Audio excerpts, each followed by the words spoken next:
Welcome back, everyone, to another deep dive. Yeah. This time, we're going deep into the fog and mystery, I guess you could say, Yeah. of Victorian London and, of course, the infamous Jack the Ripper case. Right. I think most everyone listening has probably at least heard the name Jack the Ripper. Of course. It's kind of a almost a household name, I guess you could Yeah. say.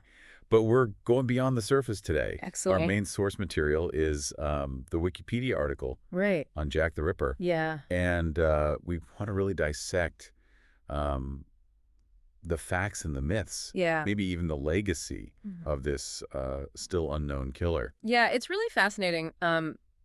It's easy to get lost in the sensationalism, especially with a case as big as Jack the Ripper. But our goal today is to kind of understand the bigger context. Yeah. See it as part of a larger social landscape. So let's set the stage a little bit. Like, imagine London's East End back in 1888. Okay. It's a place that's really struggling with poverty and overcrowding. And it's also a time, unfortunately, of just a high level of violence, Yeah. especially towards women. Exactly. And that's something really important to keep in mind as we kind of get into all the details of the Ripper case, is that he wasn't operating in a vacuum. Violence against women, especially women who were struggling, was prevalent, sadly. Yeah. So it makes it difficult to separate the Ripper's crimes from just kind of the general violence of the era. Yeah. How do we even know what's a Ripper murder Right. versus what was just, I don't know, an unfortunate but typical act of violence at the time? Well, so at the time, the police, they had this file called the Whitechapel murders. Okay. It was 11 murders that occurred between 1888 and 1891. Okay. And it's interesting because not all of them are attributed to Jack the Ripper. Okay. In fact, there's still a lot of debate today about which ones really were his crimes. So how did they try to narrow it down? I mean, what makes a Jack the Ripper murder a Jack the Ripper murder? Yeah, that's where the canonical 5 come in. Okay. So these are 5 victims that are widely attributed to Jack the Ripper, just based on similarities in the crimes. You know, the brutality, the locations, specific nature of the attacks. And we're talking, I mean, just to be clear, throat slashing, abdominal mutilations, organ removal in some cases. Right, precisely. Sure. Gruesome stuff. Yeah. And I think that kind of the level of violence and the apparent anatomical knowledge kind of led people to think, well, maybe this is a butcher or a surgeon, someone who has some sort of medical training. So let's kind of dive into these canonical 5. Okay. The first victim was Marianne Nichols. Right. She was found in August of 1888 in Bucks Row. Yeah. And the details are pretty gruesome. Her throat was deeply cut. Yeah. Her abdomen was slashed open. It's horrific. It really set off a wave of fear, I think. Right. That gripped the East End for months to come. Yeah. And then just a week later, Annie Chapman was found murdered in Hanbury Street. Yes. And this one, even more extreme, mutilations. Yes. The article describes her abdomen as being entirely opened. Wow. And sections of her flesh were placed on her shoulders. Yeah. Her uterus, parts of her bladder and vagina were missing. I think that also really fueled that idea that it was somebody with a profession, like a butcher or a surgeon. Yeah. Because it's just the way... Precision. Yeah, the precision. It seemed very surgical almost. So then we get to September 30th of 1888. Okay. And this is the night of what's been called the double event. Yeah. Elizabeth Stride and Catherine Eddowes both murdered on the same night. Same night. Stride was found in Duffield's yard with her throat cut. Right. But unlike the other victims, there weren't any abdominal mutilations. So that led some people to think that maybe the killer was interrupted. Yeah. That maybe he was scared off before he could finish or something like that. Might be. But unfortunately, Eddowes, just 45 minutes later, was found in Mitre Square. Right. And she was not spared. Her mutilations were extensive. Yeah. The article mentions facial disfigurement. Wow. Removal of your kidney and uterus. Yeah, so the double event, I mean, talk about sending shockwaves through the community. It really, I think it demonstrated just how brazen the killer was. The fact that he could strike twice. In such a short period of time. And the fear just intensified at that point. In Eddowes' case, we should also mention, is kind of known for the Golston Street graffito. Right. This was an anti-Semitic message scrolled on a wall near a piece of her apron. Yeah. I don't know if we know for sure if that was written by the killer or Oh. just somebody kind of exploiting this scary situation. Right, right. But it adds another layer to this whole thing. Yeah, it's a chilling example of how fear and uncertainty can be used against specific groups. Yeah, and it really highlights how this case was about more than just the murders. It was really kind of exposed Yes. these social divisions within London at the time. Yeah, exactly, exactly.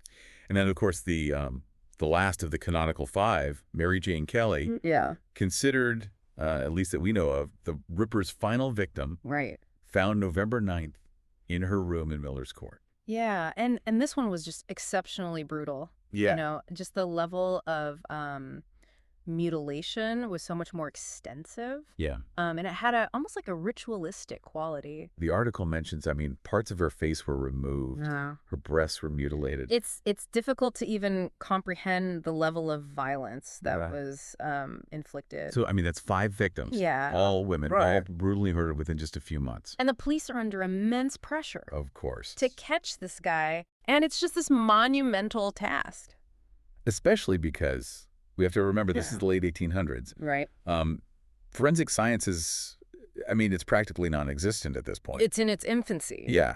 They don't have DNA analysis. They don't have the kind of profiling techniques we had now. They're relying on eyewitness accounts. Right. Which we know can be pretty unreliable. Yeah. And they're sifting through just mountains of information. Yeah. And who knows how much of it was misleading. Plus, they're dealing with this media frenzy. Oh, yeah. Like they've never seen before. This is one of the first crimes to get such huge widespread coverage. It's interesting, isn't it? Yeah. To think about how, I don't know, media and the way we consume information has changed, but also how some things have kind of stayed the same. Right, right. I mean, even today, this is a case that people are still fascinated by. Yeah. And, you know, the rise of mass media, cheap newspapers, this played a huge role in shaping public perception. Yeah. I mean, Jack the Ripper became a national obsession. Yeah. I mean, his crimes were a source of terror. Yeah. But also, you know, fascination. Morbid fascination. It's almost like he was creating a brand. Right. Before, you know, we even really had that idea of branding. Yeah, yeah. It's just this. It's true. Adding to this mystique. Yeah, and I think to some extent the media played right into it. Of course. You know, they were hungry for the story. Yeah. You know, so it's really interesting to think about. Yeah, it's almost like a puzzle with a lot of pieces missing. Like a story that hasn't been finished. And maybe that's why, you know, people are still so fascinated by it. Yeah.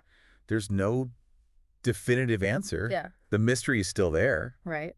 It just leaves us with these unanswered questions. Yeah. And we keep kind of searching for those clues in the shadows of history. Yeah. Oh, and we can't forget about the letters. Oh, right. Hundreds of them. Yeah. Pouring into the police stations and newspaper offices. Yeah. All claiming to be from Jack the Ripper. It's like he was creating his own brand. Exactly. Yeah. It's like psychological warfare. Yeah. A way to control the narrative. Yeah. Keep people on edge. And the media just ate it up. Of course. Yeah. You know? Do you think all that, like, the media, I mean, they had to be printing a lot of speculation, probably even some misinformation. Probably. Do you think that made it harder to solve the case? Oh, for sure. Yeah. I mean, it just amplified the fear. Yeah. It probably made it harder for witnesses to come forward, too. Yeah, they're probably terrified to even talk to the police. Exactly. So what about the investigation itself? Yeah. I mean, the police had to have had some suspects in mind. Oh, yeah. They investigated hundreds of people. Yeah. Focusing on people whose professions, you know, might explain those mutilations. Right, like butchers. Butchers, surgeons, even people who worked with animals. And they even, you know, they thought maybe he arrived by ship. Oh, interesting. So they were looking at sailors and people who worked in the cattle trade. It's like trying to find a needle in a haystack. It really is. Yeah. And especially with the limited tools they had. Yeah, and London is a big city. Oh, yeah. Especially back then. Exactly. So, I mean, it must feel impossible. Yeah, like trying to catch a shadow. Yeah. In a maze of these dark, foggy streets. Yeah, it's a good way to put it. Every lead, every whisper. Had to be followed. Had to be followed. Yeah. Every dead end, just, you know. More frustration. Yeah, more pressure on those investigators. And it's not like the public was just waiting around. No, they weren't. I remember reading about the Whitechapel Vigilance Committee. Right. They were just regular citizens who took it upon themselves to patrol the streets. Yeah, they were frustrated Yeah. with the lack of progress. It's almost like the whole community was trying to leave this. In a way, yeah. They felt this responsibility to protect each other. Yeah, and it was also... But there was a darker side to that. Because all this fear and suspicion, Yeah. it led to scapegoating. Right. Certain groups. Yeah, especially immigrants. Immigrants, Jewish residents. Like the case exposed some of the really ugly parts of society. It did. Yeah. And it shows how these underlying, anxieties. Prejudices. Yeah, and it's a reminder that that can still happen today. Yeah, for sure. We have to be careful about how fear can be used against vulnerable groups. Vulnerable groups, exactly. Yeah. So let's get back to these letters for a minute. Okay. I know there were tons of them. Hundreds. But 3 in particular kind of stand out, right? Yeah, 3 that have captured the attention of ripperologists, I guess you could say, for over a century. So first we have the Dear Boss letter. Yes, and this is actually where the name Jack the Ripper comes from. Yeah. It was sent to the Central News Agency in September of 1888. Okay. And it had this chilling threat to clip the lady's ears off. Oh, God. And that detail, sadly, it coincided with the mutilation of Catherine Eddowes. Right. Whose earlobe was found severed. So, did they think... can you imagine the investigators reading that? Yeah. It must have been so unsettling. It's one thing to get these taunting letters. Right. But for it to actually match up. Like, it suggests this person knows something. Yeah. Maybe they are the killer. Right. And then there's the Saucy Jackie postcard. Yeah.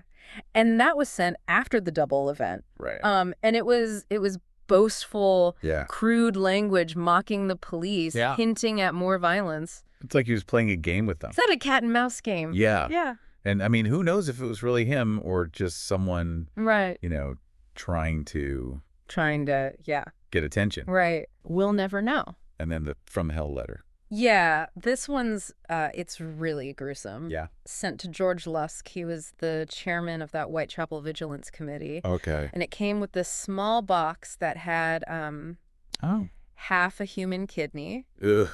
Yeah. And it claimed that he fried and ate the other half. Yeah, and it's still debated whether or not it was a real kidney. Yeah. And if it was it Eddowes? Right. We don't know. Yeah. That's the thing with this case, right? It's so old. There's so much speculation. So much misinformation. Yeah. Hype. How do you know it's real? It's hard to know. It really is. So we've got these gruesome murders. Yeah. Terrified public. Police are stumped. Yeah. His letters adding to the mystery. It's no wonder this case became a global sensation. No wonder it has everything. Yeah. Mystery, violence. Yeah. Social commentary. Yeah. Even a bit of dark humor. Yeah, dark humor with Saucy Jackie. Yeah, it's easy to go ahead. But we have to remember the victims. Of course. These were real people, real lives cut short. Absolutely. They weren't just characters in some story. Right. So, we've covered a lot. Yeah. The crimes, the investigation, the media frenzy. The social context. Yeah. But the biggest question remains. Who was Jack the Ripper? Right. That's the $1 million question. Yeah. Will we ever know? I don't know. It's kind of crazy to think, right? Yeah. It's been over 100 years. Over a century. And we still don't know. Still trying to figure it out. Yeah. It's a question that's haunted investigators and historians and, just armchair detectives. Right. Everyone wants to know. Yeah. And honestly, there's no easy answer. Yeah. So much time has passed. Right. Evidence is lost. Yeah. It's a big barrier. But people aren't giving up, are they? No, not at all. There's still people out there, these ripperologists, still trying to find new clues and re-examining the old theories. Yeah. Like, what is it about this case that makes people so obsessed? I think it's a lot of things. Yeah. Part of it is just, humans, we want to solve puzzles. Right. We want to bring order to chaos. It's like an itch you have to scratch. Exactly. Yeah. And then there's the historical significance. It's a glimpse into this very specific time and place. Right into Victorian London. Yeah. And it kind of shows us... exposes those anxieties. Yeah, those inequalities. Yeah. And then, We have to admit it, right? Well, yeah. I mean, there's also just the morbid curiosity. Yeah, you the know. mentality, the mystery, it's fascinating, but also, Scary. yeah, it's like this dark side of Yeah, human nature. right. The things that we're scared of, but also drawn to. Yeah. But I think it's important. But we have to remember Yeah. that we have to be sensitive Of course. to the victims. Yeah, absolutely. Yeah. These were real people with real lives. Not just characters. Right, exactly. In some macabre story. So if we could kind of like take a step back Okay. from all the details, the murders, the letters, the suspects. Yeah.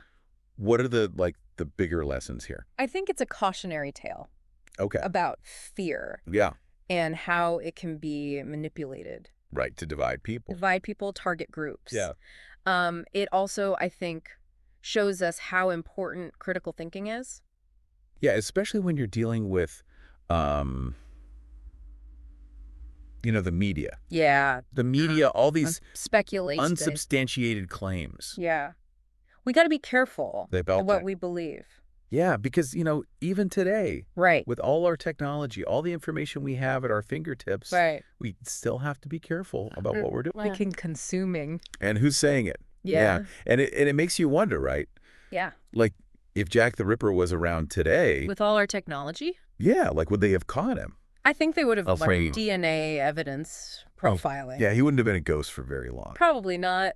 Yeah. But then again, some mysteries, they're just, Unsolvable. unsolvable. Maybe that's part of what makes them so. Intriguing. Yeah. Well, I think we've done a pretty good job of navigating these foggy streets of Whitechapel. I think so. We've looked into the dark side of humanity, Yeah, a little bit. and we've learned a lot about Jack the Ripper. His legacy. Yeah. So, any final thoughts for our listeners as we kind of come out of the fog here? Yeah, I want you to think about this. Okay. What if these murders happened today? Oh, well. With social media, Yeah. with 24-hour news? Instant global communication. Yeah. Would it be easier to find him? Or harder? Right. That's a good question. It makes you think Yeah, it really does. about how much things have changed Yeah. and how much they've stayed the same. Yeah. Well, thanks for joining us on this deep dive into the Jack the Ripper case. Yeah, thanks for having me. Until next time, keep exploring, keep questioning. And keep those lights on. Yeah.